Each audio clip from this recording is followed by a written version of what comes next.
tumepanga twende shamba.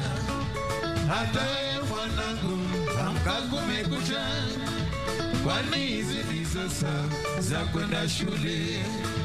Hata karani amka kumekucha, kwani hizi ndizo saa za kwenda kazi. Uvivu